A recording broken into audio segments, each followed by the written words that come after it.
أعوذ بالله من الشيطان الرجيم. بسم الله الرحمن الرحيم. الرحمن علم القرآن خلق الإنسان علمه البيان. الشمس والقمر بحسبان والنجم والشجر يسجدان والسماء رفعها ووضع الميزان ألا تطغوا في الميزان وأقيموا الوزن بالقسط ولا تخسروا الميزان والأرض وضعها للأنام فيها فاكهة والنخل ذات الأكمام والحب ذو العصف والريحان. فبأي آلاء ربكما تكذبان. خلق الإنسان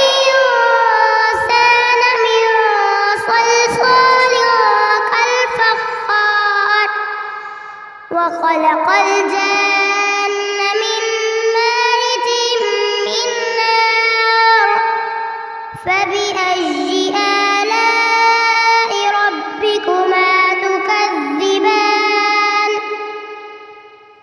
رب المشرقين ورب المغربين.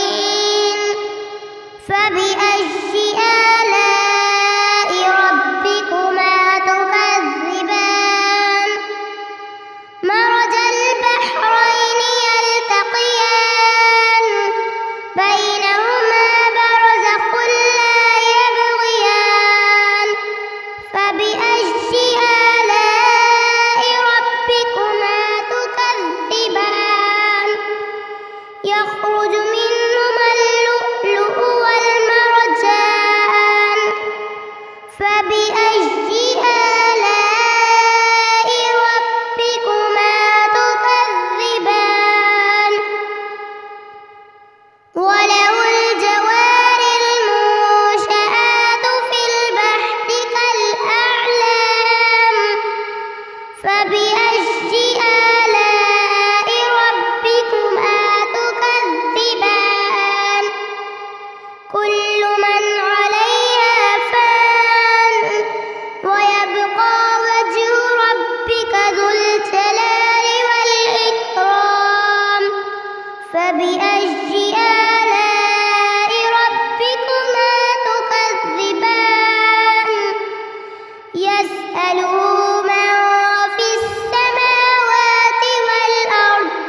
آلاء ربكما تكذبان هذه جهنم التي يكذب بها المجرمون يطوفون بينها وبين حميم آن فبأي آلاء ربكما تكذبان ولمن خاف مقام ربه جنتان فبأي آلاء ربكما تكذبان ذواتا أفنان فبأي آلاء ربكما تكذبان فيهما عينان تجريان فبأي آلاء ربكما تكذبان فيهما من كل فاكهة زوجان فبأي آلاء ربكما تكذبان متكئين على فرش بطائنها من استبرق وجنى الجنتين دان فبأي آلاء ربكما تكذبان فيهن قاصرات الطرف لم يطمثهن إنس قبلهم ولا جان فبأي آلاء ربكما تكذبان كأنهن الياقوت والمرجان فبأي آلاء ربكما تكذبان هل جزاء الإحسان إلا الإحسان فبأي آلاء ربكما تكذبان مدهامتان فبأي آلاء ربكما تكذبان فيهما عينان نضاختان فبأي آلاء ربكما تكذبان فيهما فاكهة ونخل ورمان فبأي آلاء ربكما تكذبان